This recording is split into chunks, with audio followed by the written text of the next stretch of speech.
Hey ChatGPT, how does the Dajjal's ability to perform miracles relate to modern-day illusions? Write in 20 seconds. Quran, Surah Al-Anfal, chapter 8 verse 30, and mention when those who disbelieved plotted against you to restrain you or kill you or evict you. And they were planning, but Allah planned. And Allah is the best of planners. This verse reflects the idea of plots against truth and the ultimate victory of divine truth over deception, which can be related to the trials presented by the Dajjal.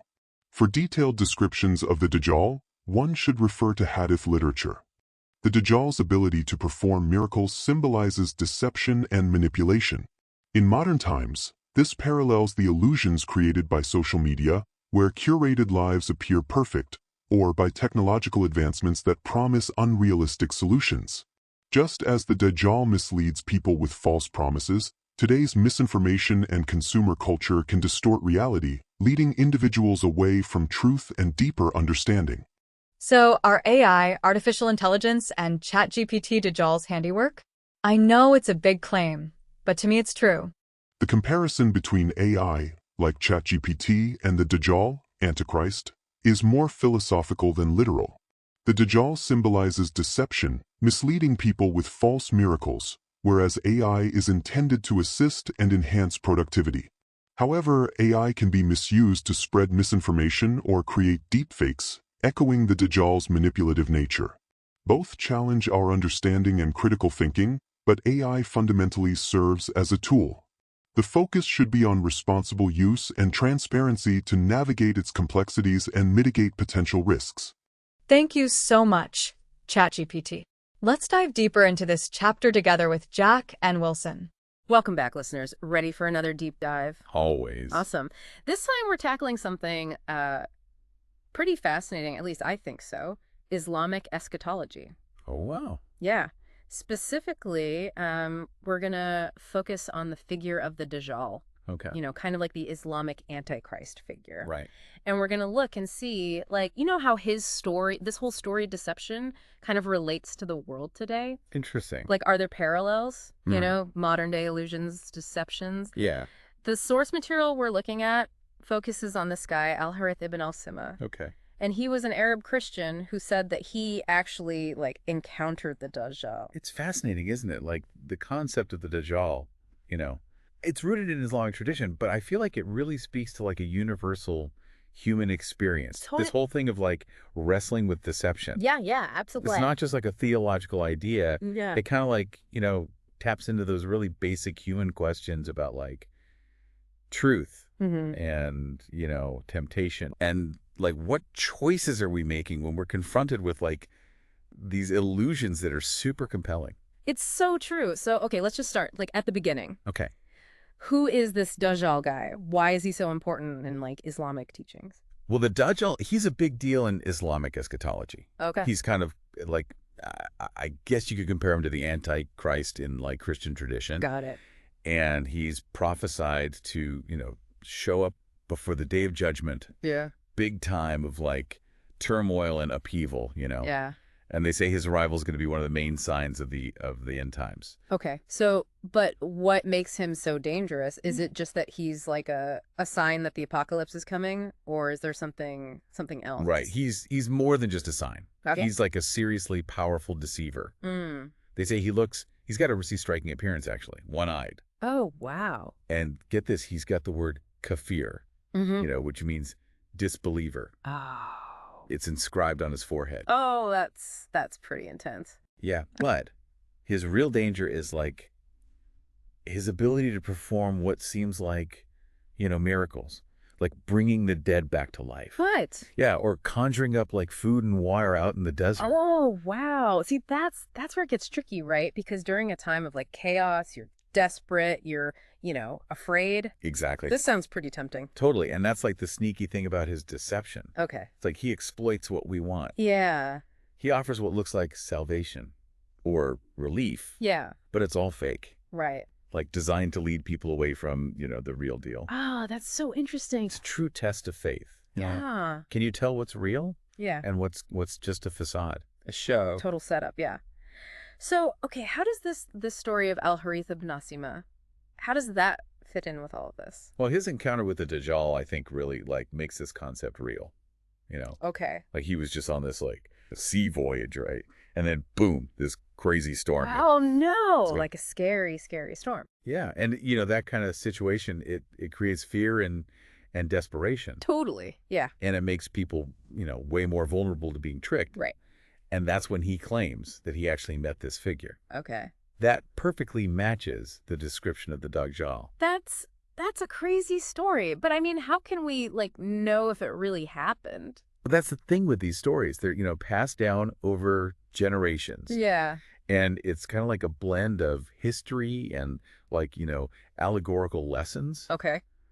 So did it happen literally? Mm-hmm. Or is it a parable, like a powerful story with a lesson? Yeah, okay. But the point is, it's still relevant today. Absolutely. Like even when things seem miraculous, you got to be careful. Yeah, be discerning. Yeah. Don't just believe everything you see and hear. Exactly. Okay, so Al-Harith meets this guy who claims to be the Dajjal. What happens next? Does he fall for it? So the Dajjal, he tries to tempt Al-Harith. Mm-hmm. Like you'd expect, with all these promises, miracles, riches, worldly stuff, Right. The good life. But Al-Harith, he was a man of faith, and he knew the prophecies. So he saw right through it. Wow. He's like, nope, I know who you are. He called him out. Yeah, he wasn't going to be swayed. That's wild. Yeah. So it seems like, from this story at least, that knowledge and faith are the keys to resisting this kind of deception. Yeah. But is that all we need? Oh. Or is there more to it? It's interesting you say that because, faith definitely played a part. Okay. But it's also about thinking critically, not just accepting things. Right. Especially when they appeal to what we really, really want. Oh, that's good. And that's where the parallels to the modern world start to pop up. Whoa, wait, you're saying that we have our own Dajjals running around today? Maybe not literally, but the same patterns, the same deception, manipulating the truth for personal gain. The temptation to take the easy way out, even when you know it's wrong. Oh, I see what you're saying, yeah. It's all around us. Yeah. Just like the Dajjal with this fake paradise, we see similar stuff all the time. So where do we see these Dajjal-like figures actually operating in the world today? Give us some examples. Think about charismatic leaders. Okay. They exploit anxieties. Yeah. They offer these simple solutions to really complicated problems. Right. They make it sound easy. Right. They prey on our desire for certainty, for quick fixes. Yeah. Just like the Dajjal with the people stuck in that storm. Right. It's all about recognizing those patterns. Yeah. Not being seduced. Yeah. By those who promise things that are too good to be true. Exactly. Yeah. You know what this makes me think about? All this misinformation online. Okay. Is that connected to the Dajjal story at all? Totally. Yeah. His ability to, create illusions, to twist reality. It's kind of scary how much it reminds me of how misinformation spreads. Yeah. So fast, in the digital age. Like wildfire. Yeah. Think about all those fake news stories. Right. Or images that are manipulated to make you feel a certain way. To mess with you, yeah. Yeah. To cloud your judgment. Ah. It's a new kind of deception for sure. Right. But it uses the same weaknesses. Exploits the same weaknesses that the Dajjal did. It's almost like the story. It's not just about this, specific figure. Right. It's a warning about a pattern of human behavior. We're drawn to illusions, to these shortcuts. Yeah. Even if they, they lead us away from the truth. It's true. It's we want to be tricked sometimes. Yeah. It's bizarre, but it's true. Yeah. It really makes you think about how do we recognize these modern day illusions? What tools do we need to not fall for them? Those are some big questions, some really important questions. And we're going to explore those in way more detail right after this. All right, so we're back and we're ready to, really dig into this idea of modern day illusions, almost sneaky little deceptions that might be leading us astray, just what we were talking about before with the Dajjal and those ancient stories. Right. Where do we even begin to unpack all this? Well, the story of the Dajjal, I think, if anything, if it teaches us one thing, it's that. Like, That's great. recognizing those illusions is the most important thing. Okay, yeah. Like, that's step one. Recognize it. Yeah, we need to develop, like, that Al-Harith-like discernment, that ability to see through the smoke and mirrors, so to speak. Oh, how do we like actually do that? How do we get that, cultivate that kind of discernment in a world that's just like bombarded with information and misinformation and all these tempting narratives that, appeal to what we really, really want deep down? It starts with, like, cultivating a healthy skepticism, I think. Okay. Healthy skepticism. Yeah, not in a cynical way, but like, questioning the information that we're taking in. Oh, okay. Instead of just like passively absorbing it. you know? Right, yeah. We need to be like actively evaluating the sources, thinking about bias, looking for evidence. So it's about becoming more like investigative journalists almost. Right. Like digging for the truth instead of just taking everything at face value. Exactly. Okay, I like that. It's about like training our minds to ask these like critical questions, like who's giving me this information? What's their agenda? And what evidence is there, to back up what they're saying? And is there like another side to this story that maybe they're not telling me? Yeah, it makes me think about like how important it is to get different perspectives, because if you're only exposed to information that like agrees with what you already think, Right. it's easy to like fall into these echo chambers, right? Where those Dajjal like illusions, they can really thrive. Totally. Just like the Dajjal tried to, isolate people and prey on their weaknesses. Yeah. These modern day illusions, they do well in places where critical thinking is like discouraged. Right. And different opinions are shut down. So it's not just about like our own personal discernment. It's about like creating a culture of open dialogue. Absolutely. And like critical inquiry. Right. We got to be willing to engage with people who think differently. Yeah. To listen and to challenge our own like assumptions about things. And I don't necessarily have to agree with everything I hear. Exactly. It's not about agreeing. Yeah. It's about creating a space where ideas can be, debated. And the truth can come out, from hearing sides. I like that. This reminds me of something we touched on earlier, about self-reflection. Yeah. Because even if we have like amazing critical thinking skills, we all have our own like blind spots, right? Those areas where we're more likely to be like tricked. Yeah. And self-awareness is huge here. Okay. Like the Dajjal, he was so good at what he did because he got us. He understood what people wanted and how to use that against them. Right. If we're not aware of our own like vulnerabilities, those things that make us crave certainty or belonging or validation, we're much more likely to fall for those stories that offer easy answers. Right. Or quick fixes, It's like knowing your opponent's like playbook. Yes. If you can anticipate what they're going to do, you're less likely to get caught off guard. Exactly. And that's where, the Dajjal's story, I think, is really helpful. His temptations, they were like tailored, to the person. He knew what they wanted, what made them anxious. And we need to be just as like aware of our own like inner world to understand what makes us tick. Yeah. What sets off our emotions and what stories are we like drawn to, even if they're not, true or real. Yeah. Yeah, this is starting to feel very personal. Like we're not just talking about, this like abstract idea of deception anymore. Right. It's about how it shows up in our lives, our choices. And that's the power of that story, right? Yeah. It's not just some old myth. It's like a mirror. I like that. Reflecting our own, human tendencies, our weaknesses. Yeah. And this struggle to figure out what's true and what's not. Okay, so we've talked about, critical thinking, open dialogue, self-reflection, but are there like any practical like tools, things we can use to navigate this world of information and misinformation? Well, one of the best things we have today, in this digital age is fact checking. Oh, yeah, good point. Before you believe something, especially if it like really gets you emotional, Yeah. take a minute. Yeah. Check it out. See if it's true. Verify. There are tons of reliable sources out there. They can help you sort out the fact from the fiction. That seems like a really simple but really important step. It is. It's so easy to get like caught up in the moment online, Yeah. Share something without even thinking about if it's real. Totally.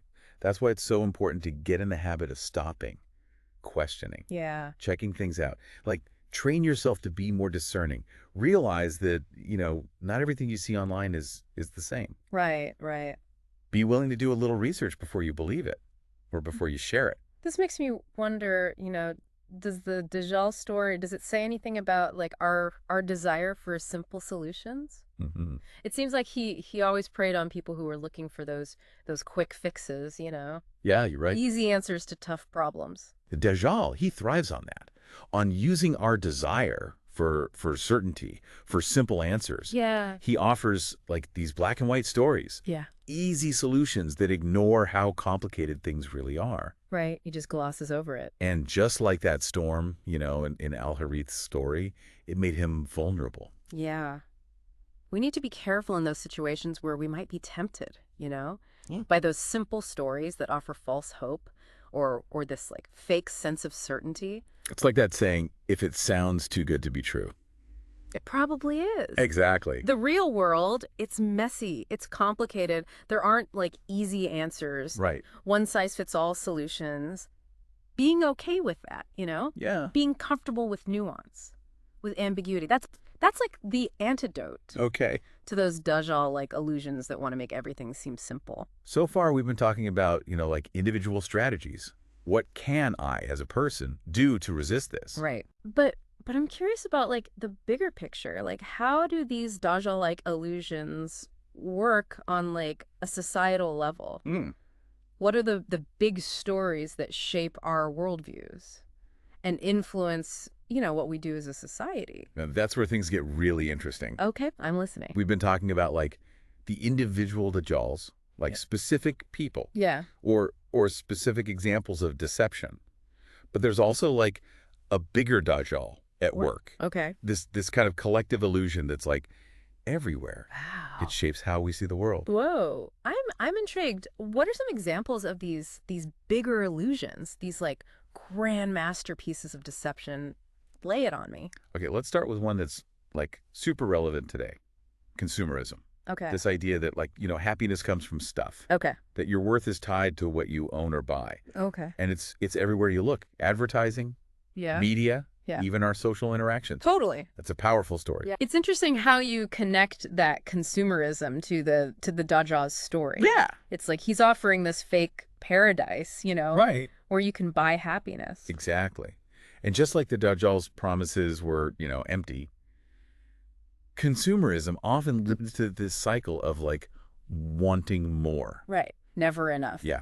Never satisfied, even though you have, a ton of stuff. Yeah. It's just A powerful illusion that like keeps us chasing after things, yeah. instead of finding real contentment, connection. This makes me think about like the perfect life, Oh, that we you- see on social media. Oh, social media. Is that another one of those Dajjal like societal level illusions? Totally. Yeah. Social media is like the perfect place for these fake versions of reality. Right. Where everyone seems to be living these amazing lives, no problems. Yeah. Perfect. Right. And it distorts, it distorts what we think is normal, what we think we should be able to achieve. It sets the bar really high. Yeah. It makes us anxious, Yeah. insecure, and we're constantly comparing ourselves to other people. It's like everyone's showing their highlight reel. Yes. Right. And all the behind the scenes stuff, all the messy stuff is hidden. And that's the problem, right? Yeah. We start to believe that our lives aren't good enough. Yeah. That we don't measure up. Yeah. It's sneaky. Yeah, it is. It can really hurt our self-esteem and keep us from appreciating, the good things in our own lives. Absolutely. So we've got consumerism, we've got this social media facade. Right. What are some other examples of these big ideological illusions that might be shaping, how we see the world? Let's talk about political populism. Okay. This is the illusion that, like, really complicated problems have these simple solutions. Okay. That a charismatic leader, can just come in and fix everything. Right. By making big promises. Yeah. They make it sound so easy. Right. And it's appealing because it makes us feel like we have some control Yeah. in a world that feels very chaotic. Yeah. It's like those fairy tales. Yeah. The knight in shining armor saves the day. Exactly. But the real world doesn't really work that way, does it? Not really. No. Political populism usually like oversimplifies things. Yeah. Ignores all the nuances And it turns everything into like us versus them. Right. Good guys, bad guys. Yeah. And it can lead to people not trusting experts anymore. Yeah, okay. Not believing in solutions that are actually based on like evidence. Right. And people just blindly following these leaders who offer easy answers, but they don't really understand the problems. This makes me think about like ideological extremism. Oh, yeah. This belief that like only one ideology has all the answers and everyone else is wrong. Right. Is that another example of these like big Dajjal-like illusions, playing out on a large scale? Totally. Okay. Ideological extremism, it uses our need for certainty, for belonging. It gives people a sense of community, Yeah. of purpose, Yeah. but it usually comes at a cost. Okay. You lose critical thinking, Right. tolerance, empathy. It creates this like rigid worldview, and it rejects anything that challenges its core beliefs. Right. You can't question it. And that leads to division, Yeah. conflict, and it makes it really hard to find like common ground. This is all starting to sound like kind of bleak. It seems like we're just surrounded by these illusions on a personal level, on a societal level. Yeah. Is there any hope? Can we break free from these Dajjal-like deceptions? Don't worry. Just like Al-Harith found the strength to, resist those temptations. Yeah. We can too. We can develop the tools, Yeah. the awareness to navigate this crazy complex world. Okay, good. Remember, recognizing these illusions, that's the first step. Right. And we've already done a lot of that today. This is all incredibly fascinating, but it's a lot. I need a minute to like process all of this. I hear yo. It's a lot to take in. We've covered a lot. We've covered a ton. All right, we're going to be back in a bit to explore some strategies for fighting these illusions, both personally and as a society. So stay tuned. All right, so we're back. And we've identified these like Dajjal-like illusions. Right. They're everywhere, Yeah. personally, as a society. But what do we do about it? Like, how do we actually fight back against something that's so deeply rooted in our culture, Yeah. our thinking? It's tough, that's for sure. But it's not impossible.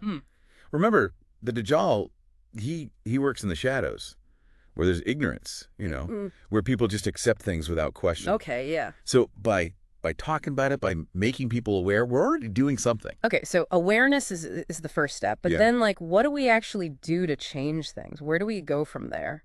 One of the best ways to fight these big illusions, I think, is education. Okay. We need to give people the skills to think critically, to see through these stories, these narratives, Okay, yeah. and realize that they're, just illusions made up to serve someone's agenda. This makes me think about like our education system. Does it really prepare us for this world where there's so much information but also so much misinformation? That's a good question. I mean, there is more emphasis on, media literacy and critical thinking these days, Okay. but we can always do better. Right. We need to move away from just, memorizing facts, taking tests. Yeah. We need to create environments where kids are encouraged to question things, to explore, to have debates. Yeah. To really develop those independent thinking skills. Because that's how we resist deception, right? Exactly. It sounds like we need a whole shift in our mindset Yeah. as a society. I mean, Right. we need to move away from just accepting things passively Right. and be more engaged, Right. with the world around us. Yeah. It's a big task. It's huge. How do we even begin to do that? Think about social movements. Throughout history, I mean. Yeah. They usually started small, Okay. with just a few people Yeah. who were brave enough to question things, Yeah. to challenge the accepted way of thinking, and they inspire others to do the same. So it's about like starting those conversations. Yeah. Planting those seeds of awareness. Exactly. Huh. And creating spaces where critical thinking is valued, I like that. So it's not just about what I do as an individual. Right. It's about like a collective effort Yeah. to create a culture that can resist these Dajjal-like illusions. Absolutely. We need to support those who are already doing this work, Mm-hmm. exposing the deceptions, promoting critical thinking, media literacy, and advocating for policies that create more transparency, accountability, and a more informed public. This brings us back to personal responsibility, right? Yeah. We can't just sit around and wait for someone else to fix it. Right. We all have a role to play. And it starts with, looking at our own lives, our choices. How are we contributing to these harmful narratives? Yeah. Are we buying into consumerism? Yeah. Are we letting social media, determine our self-worth? Are we supporting leaders or organizations that are, divisive, that offer simple solutions to complex problems? Yeah. Those are tough questions. They are. But they're important questions. If we want to be part of the solution, we have to ask them. It's like we're being called to be like modern day al-Hariths almost. To stand up to these Dajjal-like forces, not with, physical weapons, Right. but with knowledge, discernment, courage. I love that. That's a great way to put it. It's about realizing that we're not just, victims here. Yeah. We have the power to choose what we believe, how we interact with the world, Yeah. and what kind of future we want. This has been a really, really thought-provoking deep dive. I mean, we've explored like the nature of deception, the allure of illusion, and the ways we can, resist those forces that are trying to lead us astray. But the biggest takeaway for me, I think, is this sense of empowerment. Yeah. This realization that we're not just like passively consuming information. Right. We're actively shaping our own reality. That's it. The Dajjal, his power comes from our ignorance, Okay. our complacency, our willingness to just accept things without thinking. Yeah. But when we start questioning, when we start digging deeper, Yeah.